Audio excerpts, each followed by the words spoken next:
Are we in? It is. Where? Hi, my name's Jay Katz, and I'm joined by my wife, Aspasia. You are part of the Untold radio network, and this is Down South Anomalies, and we have an extraordinary Very guest, special guest. a very close friend and colleague, and who I believe is one of the most incredible independent documentarians on the subject of anomalies that we have in Australia. Don Meers, welcome to the Untold radio network. Hey guys, how are you? Very well. And thank you so much for your time today, Don. It is, I know how That's my pleasure. valuable it is for you. That's all right. I've got a little dog in the background who's going to be joining us as well. So there's an anomaly straight away off the bat. Of course it is. Well, it's all part of that beautiful family of yours. Now, Don, I'm gonna take you right back to the beginning of your company, Dojo Media, and I've always been curious. And you've made 3 astounding documentaries: Australian Skies 1, Australian Skies 2, and The Mystery of the Min Min Light. But what led you to actually independently document these incredible anomalies in Australia? Look, I think a lot of this stuff, it sort of happens in your childhood, you know. And for me, I did all my schooling in the city in Sydney, and I did most of my primary and high school, and then college and uni and stuff after. It's all in Sydney. But for the first part of my life, up to about the age of 10, I actually grew up on a farm in the middle of the Pilliga Forest, and little town there past Coonabarabran and Barradine. I think anyone who kind of knows the Pilliga Scrub or the Pilliga Forest, whatever you want to call it, they'll kind of know of Coonabarabran. And our property was past there, past Barradine, and it was, hey, come here. And it was a little town called Wobbegar. And we were a farming family. My dad was a farmer, and my mum looked after the property and the whole thing. And, you know, it was growing up there, it was one of those interesting places that sort of the Pilliga Scrub, if you're familiar with it at all, you know, you sort of know about all the strange things, the Min lights and stuff like that kind of happened there. And, yeah, from a really young age and stuff like that, I was sort of getting sort of exposed to stories. And at my school then as well, we had a lot of Indigenous kids. I went to school with a lot of Indigenous kids as well. So I was hearing stories from Indigenous people and their perspective, but I'm also getting stories from like police and stuff like that, or friends of my dad who were the police sergeant in the area and stuff like that. So yeah, if you're about 7 years old and you start to hear these sorts of things, it starts to get really interesting, you know. You know what? The Pilliga Scrub is a very contradictory area. The Forteans would call a window of high strangeness. But I believe that the Australian Indigenous population, our Aboriginal population, used to burn that scrubland out to actually get wildlife and food and tucker. And it was only until colonisation that scrubland was let to grow wild. And it's in those 200 or so years that these stories of like everything from Min Min lights to Yowies, which is our version of Bigfoot or Sasquatch, started to become predominant. But up until that area, it really wasn't a dense scrubland. So were you hearing stories about Yowies and Min Min lights and UFOs? Yeah, what was happening was my dad was a farmer. We lived on a property outside of the small town of Wobbegar.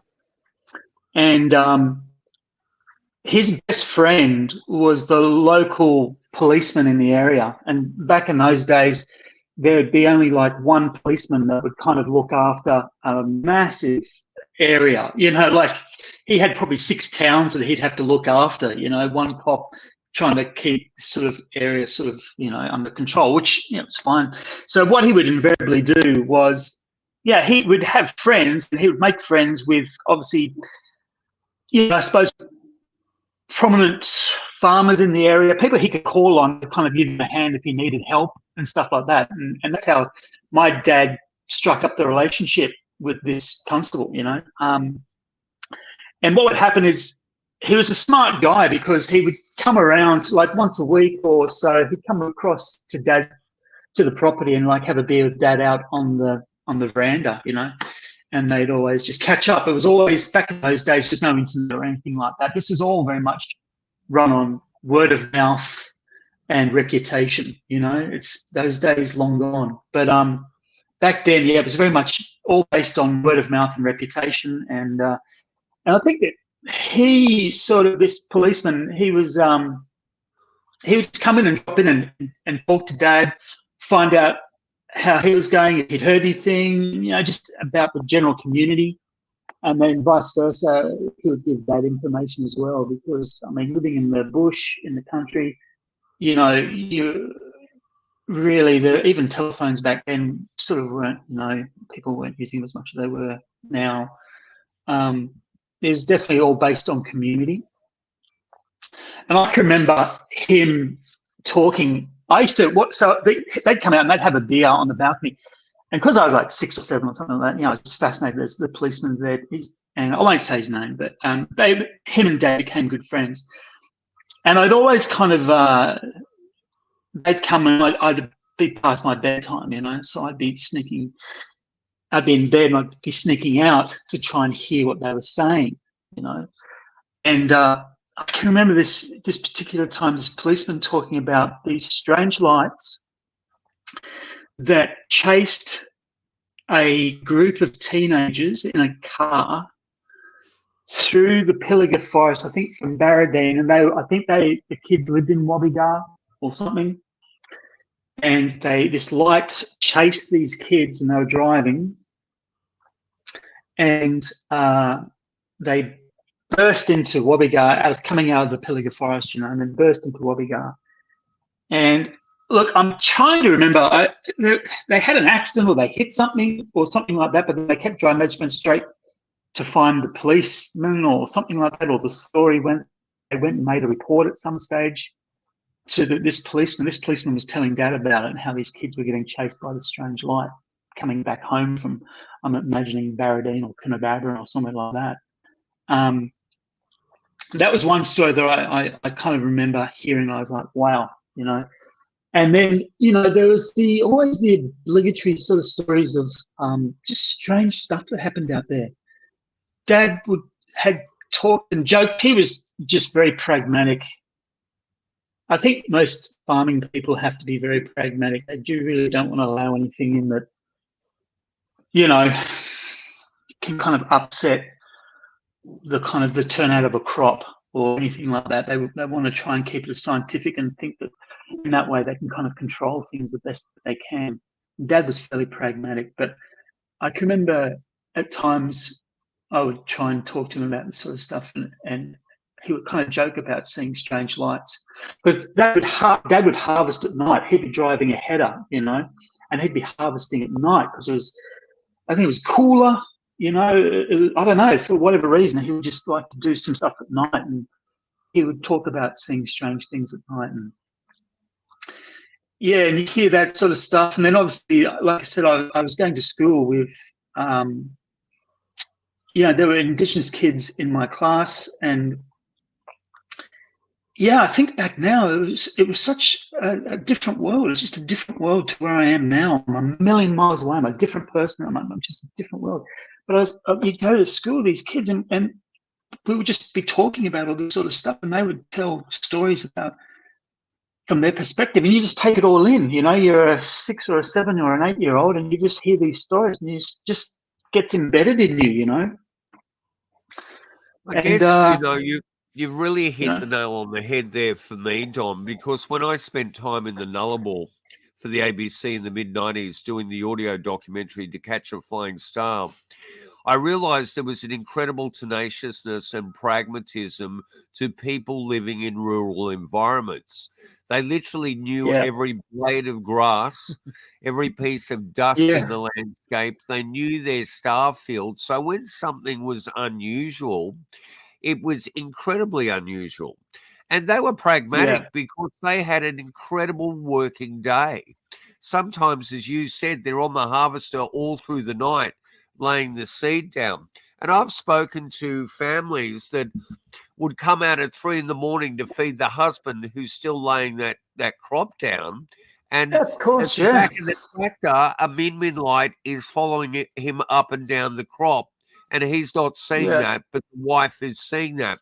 And maybe for our international audience on Untold Radio, we should tell them that the min light is similar to the Earth light phenomena.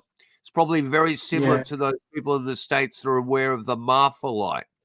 And it's a highly contradictory phenomena. You can one night, and this is the words of roo shooters, kangaroo shooters, who start at sundown and end at sun up. And so they're all night. And they would tell me that they will see it in the distance. They will think it's a poacher on their land. So they will stab it and steer it in their vehicle going, that's my ruse and that's my count. I need to get to this person. And for the rest of the night, that light remains at an equidistance. They don't get any closer to it. They don't get any further away from it. It's elusive. And then the next night they come out and the damn thing's dive bombing them. Now, we have drovers dating back to the turn of the 20th century that were so mystified by the Midland light that they set out to spend their entire life trying to catch one. Good luck. And I think in Britain, researchers like Paul Devereux have called them Earth lights. The astounding thing is you've done an entire documentary, I believe the first documentary ever made in the world on the Min light phenomena in Australia, which comes as your third documentary into the world of anomalous lights and UFOs. Of course, you've done, I think you did prior to that, you did a documentary on a very famous theatre that was haunted in New South Wales. Is that right? Am I getting that right? Yeah, the Ghost of Casula, the theatre that's at Casula. There, we did do a documentary for that area and that particular establishment as well. And was that your first documentary into the world of Fortean phenomena? No, it wasn't. Australien Skies, the series, are the first ones we've owned. Right. Prior to that, I'd done a stack of stuff, but I'd been commissioned and I'd been doing them for other people. That documentary, The Ghost of Casula, was for a client. And then prior to that, where I first got into the first, actually it goes way back. The very first thing I ever did to do with UFOs. I was interested in it. I'd been interested in the topic as a sideline sort of thing, as we all, and I was in camera production, and I went to America for a conference in Vegas, and I was with a friend, me and a mate, who went over conference, and we had a day off, so we hired an old Mustang and decided to drive out to Area 51, out through the Nevada desert, out to Rachel, and that's what we did. Was it a Mustang convertible? What a great way to do it! Yes, mate. It was the cliche Mustang convertible. We just went nuts, and I had some camera gear with us. We were working in TV and whatever, and I had some camera gear with me. So I decided to just shoot a funny little thing to Australians going out to Area 51 looking for UFOs. And it was just a piss take. It was nothing serious, and it had the whole, and I know this is going to be very hurtful for people who kind of can't see the humor in it, but it was very lighthearted. I was not, I was just doing this off the cuff, and we did this whole kind of little thing. It was about 5 minutes long. And I think I called it The Search for Area 51 or something like that. And it was very light-hearted. And but it was great. So we had this Mustang. We went out there and we spent and went to Rachel and had a couple of beers there and got chatting to them. And then waited for it to get dark, drove out to the white letterbox or the black letterbox, which is a white letterbox, and did all that I sort think of it was stuff. initially it was black. They changed it to white, but it doesn't exist Yeah. anymore. Oh, they've taken it, have they? Yeah. So Yeah, that's a shame. Anyway, we did all that and came back, and I edited this thing up. And then National Geographic were running a contest for new documentary makers. And so off the cuff, I entered this thing and I won it. Wow. And then, and so they said, hey, what we're looking for, because the thing was like about 5 or 6 minutes long. And they said, what we're looking for is segue pieces similar to what you've made. You make more of them on strange things around Australia. And we'll throw some stuff at you. We'll throw some equipment and some, make sure you kind of look after the whole thing. And I was like, sure, hell, why not? So I then got commissioned to make these segue pieces. And I did one on, I went off and we did one on the Picton Tunnel in Picton, which is this big mushroom tunnel kind of thing. We did one there, and what else did we did? A couple of other. Was there something on Yowies or something like that? It was so long ago. Well, I did about 3 of these segue pieces, and they ran them for about 18 months.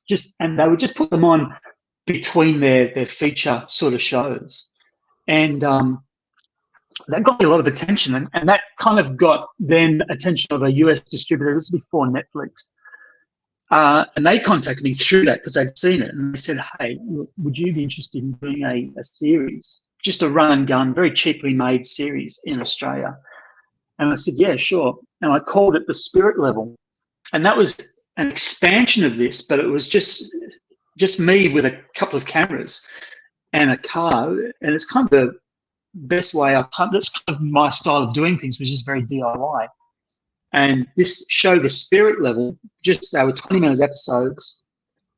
And I did a lot of ghost and paranormal sort of stuff. I did, that was my first foray into the Yowie or the Australian Bigfoot sort of stuff. And I think I made about 6 episodes for this streaming company, and it was on Roku. And that sort of was going well, and then it just escalated. And then these other shows, and then eventually we just ended up Australian Skies. We just got to the point where I'd been making all these documentaries for a couple of years, and we just went, look, let's make a bigger documentary, like something that we're getting serious about, and throw a budget into it and try and be independent. And we knew that Netflix was starting to rise. We could see the rise of Netflix. At that time, it was 2014, and Netflix was on the rise.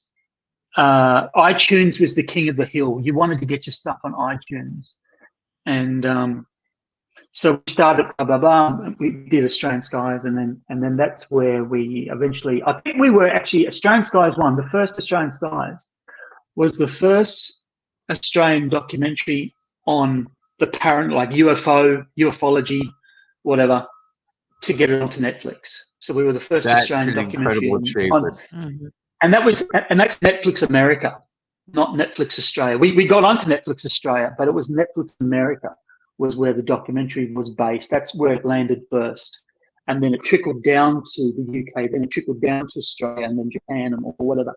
But it was America where it landed first, and that was the first Australian UFO documentary to get picked up. And that's an incredible achievement, especially for an independent filmmaker doing a DIY. That is a profound achievement. It was, and I look back now, and the good thing is, I was aware that it was big, and I was aware that I was riding a tsunami. If you know, like, that's what it felt like. This thing just got legs and just ran, and it became like a wave. I was riding this wave. And oftentimes in life, you look back on these sorts of things and you go, I wasn't really aware of, like, you hear of bands that get signed and then they have a #1 hit and they just get swept up in it all. Luckily, I did have, I suppose, the experience or just the foresight to just kind of go, understand that this is probably a one-off, understand that this is something important that's happening now, and I was able to appreciate it for what it was, So. And it's an Yeah. extraordinary documentary. In many ways, you sort of break every rule of the documentarian. And that might be the mere fact that you are so vehemently independent and that you are stamping your original stamp on it. And those documentaries, you are right up front with the witnesses and the people experiencing things. You're virtually in there with them doing the investigation in real time. Is that something that you always imagined was your approach to filmmaking? No, I didn't want to be in it. I didn't want to appear in the documentaries. But by virtue of budget, it was the best way to do it. I didn't have to call on and getting someone back. When I did the first one for Nat Geo, there was another host, and I was just directing it, just producing it, or just directing it. And I had my mate was the host. And when we got the show, it was always such a pain to try and sync up with him and get him. And you know, as you know, it's just a real hassle with trying to sync these sorts of things up. No, I hadn't planned it. It just sort of happened to be a budgetary sort of thing. The other thing, though, I was really influenced by Louis Theroux, the documentary maker, and I loved his Weird Weekends series, where he would go out and spend a week or two with people that were like, Nazis, or they were UFO people, or they were, I think he spent a week in a brothel, like interviewing people there. He just goes off, and it was all this Weird Weekend series. And he would go off and find these amazing sort of situations and amazing people. And I just always was really attracted to that. I thought, that's really kind of cool. And he kind of hosted it himself. And so in some ways, I was just kind of copying what he was doing. I didn't really know any better. Well, you know what, too? The reason why Louis Theroux works is that you instantly feel a sense of familiarity to him. He shows his vulnerability, he shows his fragility up front, and you warm to that person. And I absolutely believe from viewing your documentaries that you come across the same way. You come in extremely open-minded, not judgmental. You want to scientifically prove and document what you're experiencing, and you're very open to the people. So within just a few minutes of realizing you're looking at a very different way of doing a documentary, you are warmed by your presence. And I think that's what makes these documentaries compulsory viewing. Yeah. Oh, thank you, mate. Yeah, I think that's the way. For me, if someone's going to give me their time to come and talk to me, I'm not going to be rude. I'm not going to be, and I think that the topic itself, especially the UFO one,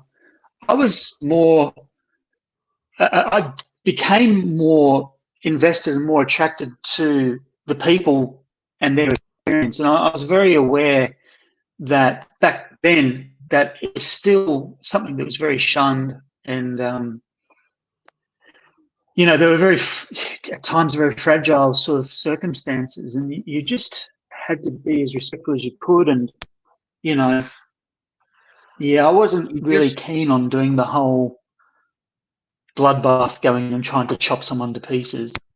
And the formulaic notion of like, let's get, the scientists in there to poo-poo things. Let's get the people who are, maybe a little overboard in terms of their obsession with the phenomena. But you seem to find an incredible balance. And you know what? It's one thing that my wife and I have always felt strongly about. We're not so much searching for an answer as we're searching for a way for people to be able to integrate these experiences that I consider to be absolutely real, even though I don't hold a hypothesis to it, but to integrate them back into life. I mean, life anywhere, but in the white Western world, and we shouldn't carry on, is really difficult for people. And then this experience comes along, and you are questioned. You are marginalized by the fact you've had this experience, and you might be desperate to share it with others. And 9 times out of 10, you might be able to share that with your family, your partner, your spouse, and it becomes incredibly Isolating. and difficult. Yeah. And we've always approached it. We were therapists in our background. We've approached it from a humanist perspective. I absolutely are fascinated and excited by human beings still to today. I'm also very cynical and worn out by them, but I'm fascinated and I adore them. And it's really sad for me that these profound revelatory experiences are marginalized and trivialized in our culture. I know things are changing, but I think it's going to take numerous generations before Well, there's an open acceptance of that. we're kind of at a bit of a tipping point at the moment, I think. So, Yeah. but did you, Don, did you ever see anything that actually sent you off onto this? You know, I know you heard the stories when you were young, but did you ever, Sure. did you experience something that actually, you know, tipped you over and said, "Oh, look, I need to find out what's going on here"? I have seen things, but not to the point that it has driven me on a crusade. And I think that's a distinction, because a lot of the people that we have interviewed, a lot of the people we've interviewed, some of the main people we've interviewed, they would have a normal life, and then they would have an experience, and it would absolutely turn their life upside down, where like completely 180 to 360 of their life, like, so they're living very normal, and then all of a sudden they're off climbing mountains with cameras and gear, and they're just going on these big crusades. I'm fortunate that hasn't happened. Didn't happen. Why do you say that? Why do you think you're fortunate that hasn't happened? Why do you say that? I don't think that it is something that I don't think that it's something that ultimately is beneficial for the psyche of a person. I think that the frustration that these people go through sometimes, and the loneliness, and the sense of being an outsider, and that those feelings of trying to explain what's happening, and seeing something, and it's almost like they've been given an answer, but they don't have the way of expressing it, you know.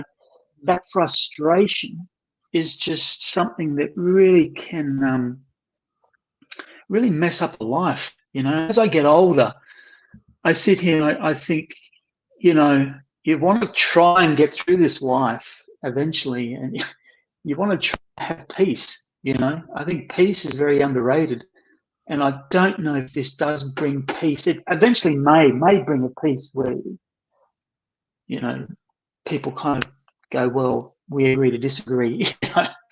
But I can't see the peace in it for a lot of people. I think some people just submit to it, or they relinquish control of it, or they just give up sort of trying to make peace with it, and then find some semblance of peace. But I don't know.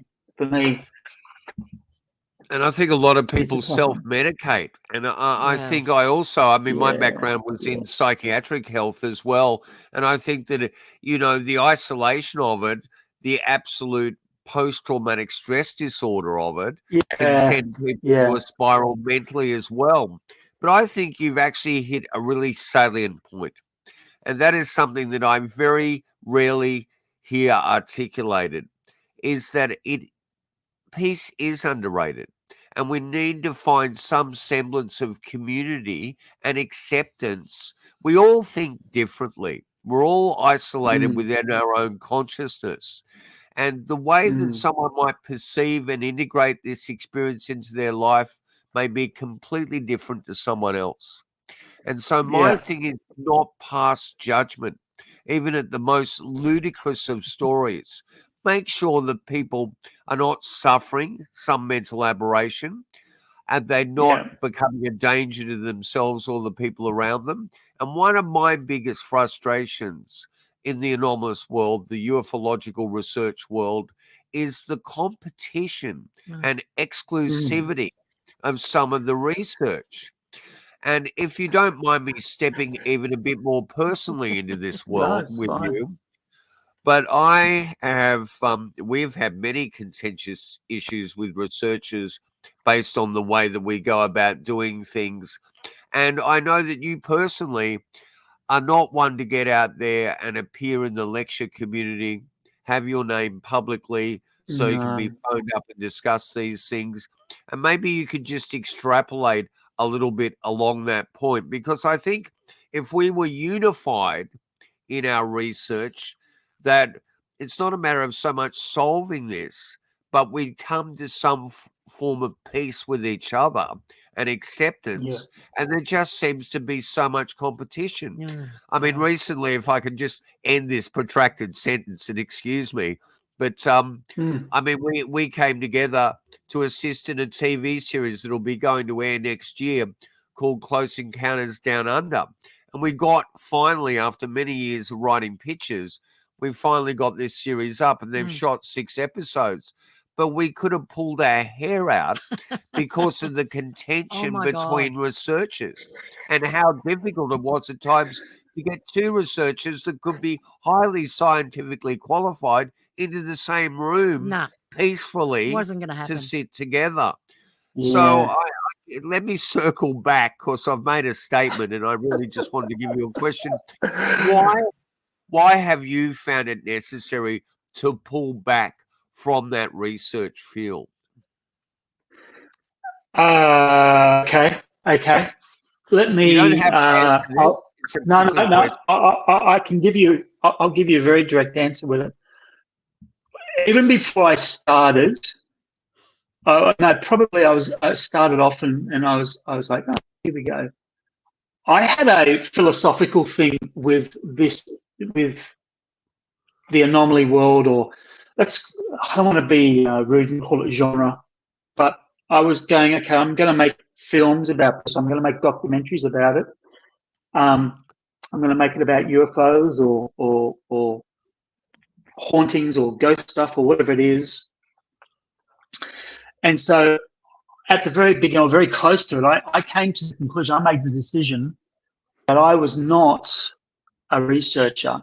I was going to make a choice to be a documentary maker, because I thought that if I go and make these films and I'm a researcher or a ufologist and I'm making documentary films about this, I have already decided what it is that we're dealing with.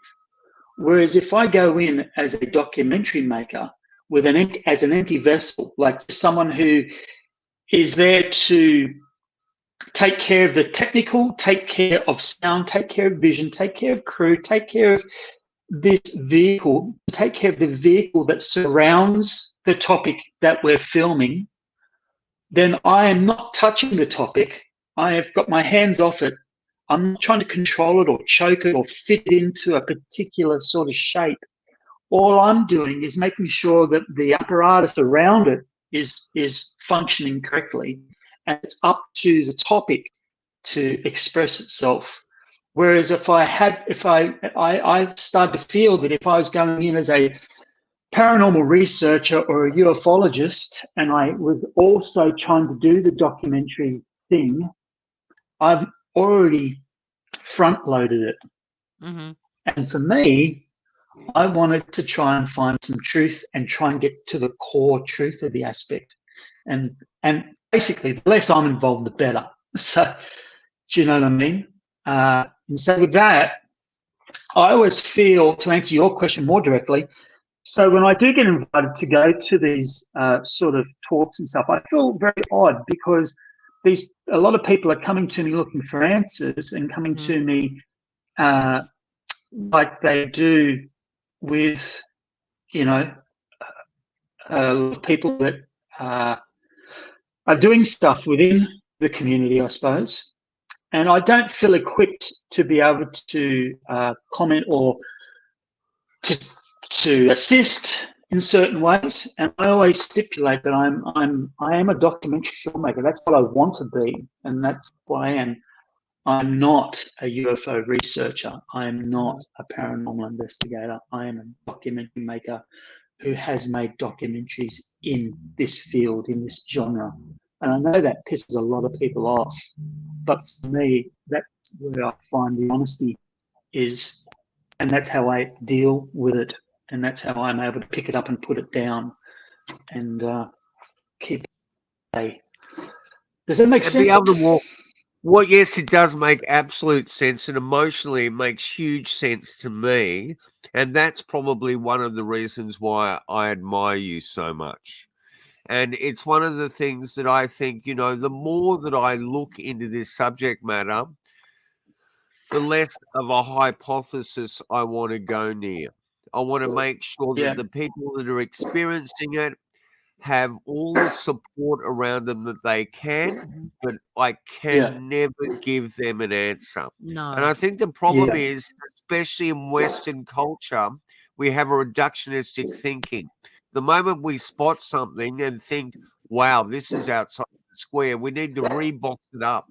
We need to explain what it is instantly.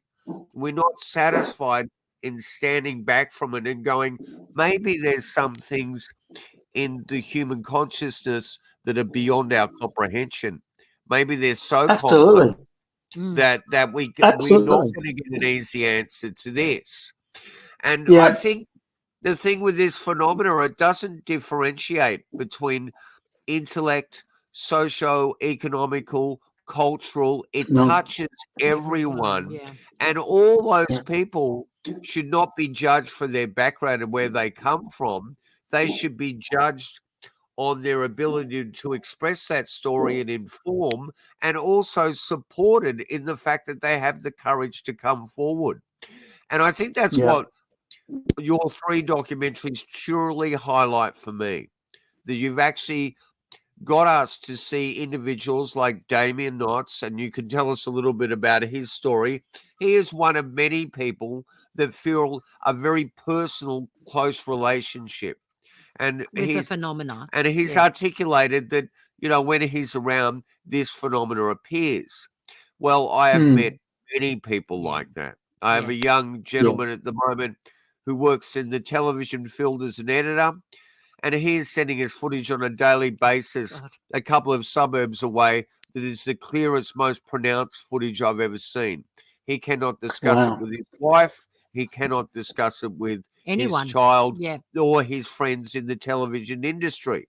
And one of the reasons why he started to notice this clear imagery was he was a sports editor. So he was slowing down and looking frame by frame. And when he did it with his own personal footage that he thought that he'd seen something, that's when he realized he was picking up objects that were moving so fast and weren't comprehensible to the human eye in real time, but were there in the editing process. But he feels completely isolated, and yet, fortunately, by the fact that he's found us and there's some support, he's not searching for an explanation. He's just searching for someone to sit with, to express those stories, a cathartic moment, which will lead. And I think the problem with this is a majority of people suffer an extreme version of post-traumatic stress disorder. Oh, and that can send them spiraling. And that can make them very dogmatic in their approach and desperate for an answer that may never come. And the thing is as well, guys, is that it goes the opposite way, that not only people that are experiencing some form of this phenomena, they're going through all those things like post-traumatic stress disorder, but then who do I turn to? So they go to the net and they look up some group, and let's face it, a lot of these groups, they're the last place that if you're really needing some help, you should really go to. So I'm really glad that this guy's contacted you or has made connection with you guys, because holy smoke, I think you probably are you guys are the few that I would ever recommend anyone ever goes to for a support that's not front loaded, that is actually just a communal sort of a thing. Because you would have to agree that that's a dangerous step as well, trying to find help. Where do people go?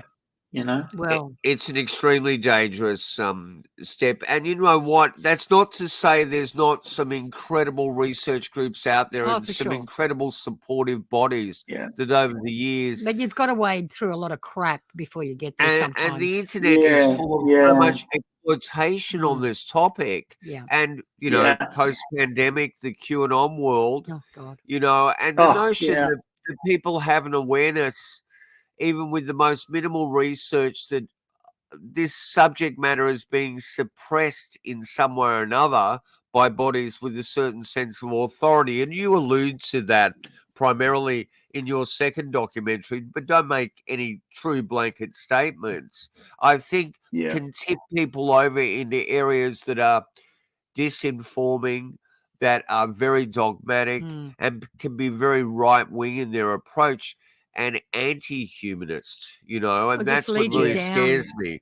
Down, you know, away from what you're actually really searching for. And may actually push you into more psychosis and a bit of a break from reality in a sense. And what you need to do is say to people, look, this phenomena may be absolutely genuine, but you've got to be able to pay the bills and live your life and look after your family as well. Yeah. And so that's we so need true. to coordinate both things at the same time. That's when you don't get any peace. Yeah. And that's what I love about your philosophy, because primarily you're a parent and you're there to look after your son and your wife. That's right. I am.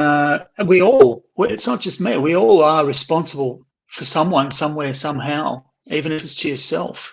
And nothing is worth throwing that away on a topic. I know that there'll be people that would argue that, but in my experience, no, it is not worth it. And like you said, you still have to pay your mortgage, you still have to pay your rent, you still have to cross the lights, and you still have to see a stop sign where we all agree that it's green and red and when to walk and when not to. We still have to fit within a society, you know, and when you start to lose that ability to be able to function, you know, in that, then there's a real problem, you know. It's an interesting one because you guys would have seen the Tic Tac videos that have come out now, stuff that came out in 2017, the 3 videos, you know, Lou Elizondo, and you've got Jeremy Corbell releasing these things. And the government, the US government, saying, yes, you know, they're showing us these videos. What's your take on that? What do you think? What's going on with that sort of stuff? They're using it. That's. I'm glad you said that. Up until now, they were denying, even though they've had the footage. They've always had footage, because no one's going to have better footage than the US government when they're flying up there. They've got cameras on all their planes and, you know, radar and all of that. They've always known it. And now, and you know what, in the 70s and 80s, I was hearing people in this field saying that at the moment, you know, the government is using communists as the enemy. Then it was the rogue states as the enemy. Then it was terrorists as the enemy. Then it was your next door neighbor. Well, that was the people next door. But then they said, and then it's going to be UFOs. They're going to start saying that UFOs are a danger. They're a threat, and that they're going to need, you know, the Defense Department hasn't got enough money. They need more money to actually find out what's going on, where these things are coming from, and what they want with us. And here we are today. You know, as soon as that Tic Tac video came to light, I started hearing the rhetoric on UFO documentaries that this could be a threat. And I thought, here it is. Here it is. Yeah. It's finally here. And now it's like, okay, before they didn't exist, and then all of a sudden they're real and they're a threat. How did we get Yeah. here? Seriously. And we have this catastrophist, Oh my God. catastrophist approach in the West, and that's how insurance companies Well, exist. you know. You know, it's all about the fear. Yep. And they're always selling us something, the fear to control us in a sense. Now, this is a supposition. You know, it's a hypothesis. It's working for me. But you know what? They have tried, governments, and especially if we sort of center on the US, that they every decade there is an example in popular culture, the world that your documentaries are made for, of the US sort of putting out there the tentacles to say this phenomena could be real. Well, they're feeling it out, aren't One they? of the greatest examples is 1955 UFO, The True Story of Flying Saucers, that was actually made by people involved in Project Blue Book. And the first release of that feature film, which didn't get much of an audience in the time because it's got no There were Hollywoodization no aliens to it. and no They had no flying models saucers. in it. They just had real footage and real eyewitnesses. There were 2 films tacked on the end of that are literally the Tic Tac films in 1955. Yeah. And they are the Wow. Tremont, Utah film Yes. and the Great Falls, Falls, Montana. film. And the US Air Force analyzed them and made a statement on celluloid that they were completely anomalous. Now, we can look at Disney. We can look at Robert Emenegger's film, which was Rod Serling's last narration film. And all those moments got incredibly close to revealing to the public that there's a genuine phenomena here. But then they pull back at the last minute. And don't you think it's your background is in music? My background's in music. And people need to look you up because the music you make is beautiful, Dom. And there is always incredible product from you out there. So where can they find your music? Just let me sideline there. You know, I don't know if it's out there anymore. I came funny you across should a say couple that. of tracks today. Yeah, I haven't. I put music down. I was right for a long time. And you and I first met because of music. I mean, I've known you guys for a long time. Many decades. Those days, back, the late '90s and stuff like that. Music. I'm actually, becoming much more back interested in it again. I don't know where it is now. So don't you think it's interesting, speaking about this music point, that all of a sudden this singer out of Blink 182, 182. Tom DeLonge appears, and then he's bookended right next to someone like Chris Mellon from the Mellon family. I know. I How just does that think occur? it's just. I don't know. I don't know how it occurs. I know that Tom DeLonge had a very fateful interview on the Joe Rogan podcast. And have you heard that interview before Yes, on I the have. Joe Rogan? Yes. And he went on there, and I think Joe Rogan is a very interesting cat. He's got a great, obviously it's the biggest podcast in the world, but he does long form talking, right? And if you talk for long enough and you're kind of crapping on, or you're a liar or whatever, generally, people can see through it. And it's not like a podcast you go on and someone just talks at you. Joe actually gets his people to come, guests to come on, and he actually stops them and conversates and starts to dig in on them and start to drill down. And he started to really drill down on Tom DeLonge. And basically Tom DeLonge kind of fell to bits a little bit on the show. And it just kind of showed that there's a lot of stuff there that really, can't be accounted for. I don't know. It's an interesting one, Tom DeLonge. I think Jeremy Corbell is another one that he's the documentary maker who made the Bob Lazar documentary. He seems to have taken over from where Tom DeLonge was, and he's become very much a mouthpiece, seems to be very much a mouthpiece for releasing this vision that's coming from the government. I mean, you've got Lou Elizondo.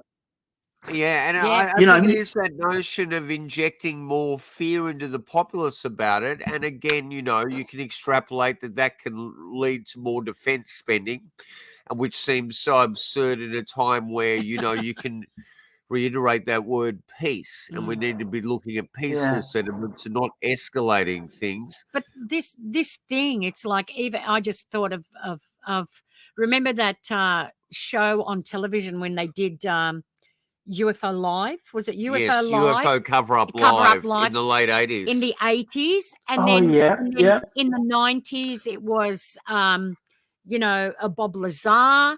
So it's almost like every 10 years, every decade, the government goes to someone in the public eye or puts them out there in the public eye. And it's almost like they're testing the waters to see, or they're pushing the public along, pushing that envelope further and further. So if you actually sit down and do a timeline of every time the government has got very, surreptitiously gone out there and pushed this UFO thing into the limelight, you can see a pattern, and then they push it out and then they pull it back a little bit. So it's almost like 2 steps forward, 1 step back, 2 steps forward, 1 step back. And we're sort of getting, it's getting out there incrementally, but over a long period of time. But I have been waiting. I have been waiting now for like at least 4 decades for the government to come out and finally say, yes, there is a reality to this. We don't know what it is, but we think it's a threat, and we need more money. And you need to give us more money. They've said it. They've said it. It's here. And they've said it. Yeah. They've said it. That's literally what they've just said, isn't it? Yep. But you know what? As you were saying about Jeremy's documentaries, they are the absolute opposite of yours. And to get Mickey Rourke in there on the Bob Lazar documentary, going off like someone who'd taken steroids and was trying to rework Wordsworth, was completely insane. I was the first person to actually get a crew to go to Vegas and film Bob Lazar for Australian TV. I did a pilot with Alex Perez called Conspiracy. It's up on our Patreon site. I don't think it exists anywhere else. And there were many interesting question marks to Bob Lazar. There was genuinely something going on there. And I'm not disputing that Bob Lazar actually worked at some point, very short period of time, covertly for the US military out in that area that has become known as Dreamland Area 51, Groom Lake. But the point of fact is there's some other highly questionable things there. And what Jeremy does in his documentary, he alludes to some points that in reality weren't real at all. And he makes it like Bob may have had a piece of that elusive isotope out there, and he was raided by the FBI. Well, the FBI came there searching for a heavy metal that was used in a murder case. And so that story all of a sudden becomes something else that fits the scenario of government suppression. And unfortunately, all of that works against the validity of the subject matter and just creates way more confusion. I think Jeremy's found a formula that's rather hip from his own independent filming to get these ideas out there. And it's not that I don't empathize with the notion behind his documentary, but I think you don't want to fall down that rabbit hole because all of a sudden you've got a camera in your hands and a different approach to making these documentaries. And that's why I think Jeremy needs to sit back, look at your 3 documentaries and reevaluate the way he approaches things.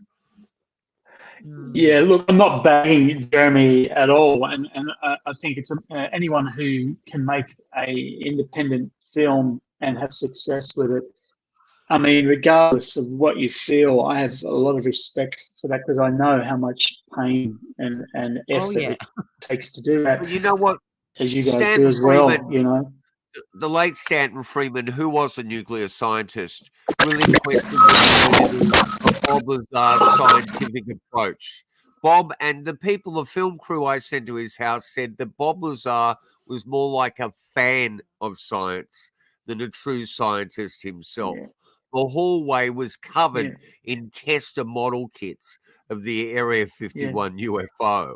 And I mean, yeah, Tester do a great job with their model kits, and in many ways, they've declassified secret information for the first time into the public in a model kit. Mm. But, yeah, at the same time, I think we need to keep an extremely open mind, but believe nothing absolute Mhm, and mhm. really do what you do. And that is your film, in a way, are very compassionate to the individuals experiencing this phenomenon. You don't bring judgment in, but you give them the ability to release that incredible frustration that these really profound experiences can have.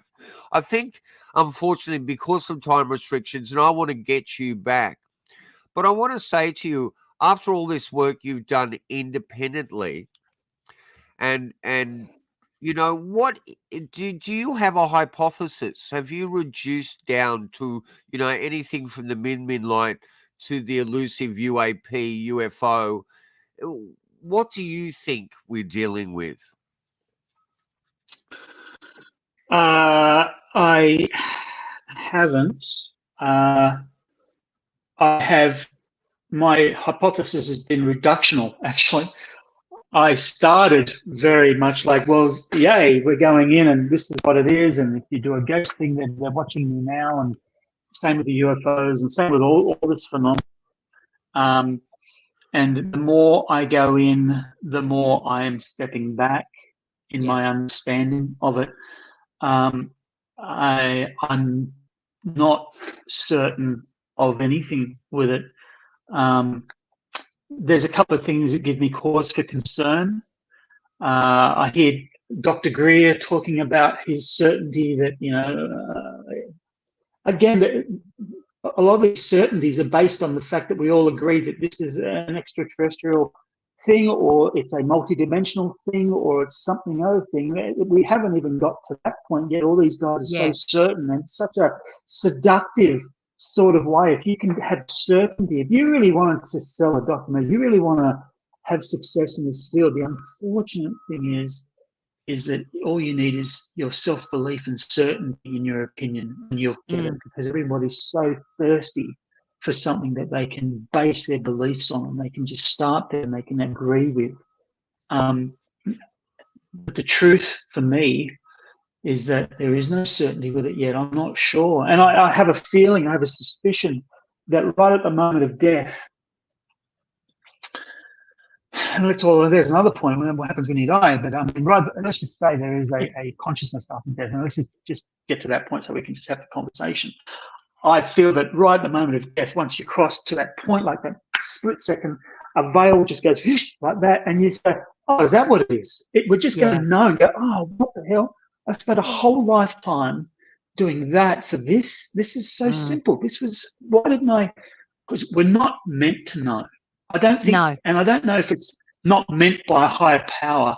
You could argue that, and that could be it, but not meant because we can't contain it, not meant because we can't comprehend it, not meant Yes. to because our organics, our physicality, our intellectuality, our spirituality just is not a vessel that can hold it and go, right, yeah, I've got it. And unfortunately, we're surrounded in an industry or a community of people that claim that they are a vessel that can contain this knowledge, that they have got the knowledge.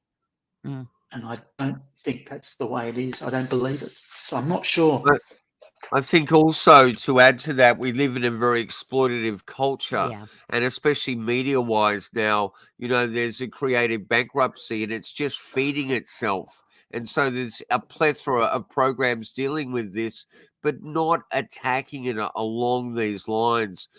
I want to thank you. You have sent a chill down my spine. We just watched an incredible documentary that was on the Travel Channel on Whitley Strieber today, and the the blowback from communion. And one of the things I didn't pick up in the original research, and I've always been astounded by communion, that this horror fantasy writer all of a sudden writes this book and gets the biggest pre-publishing deal in the world.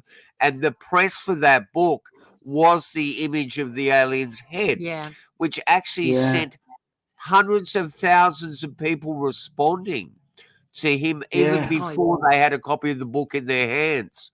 But do you know one of the most important things he brings up in his research is that it wasn't just these small beings at the end of his bed, it was his dead relatives. They were appearing in tandem with it. And there is this thing in near-death experience, in ufological abduction experience, called doorway amnesia.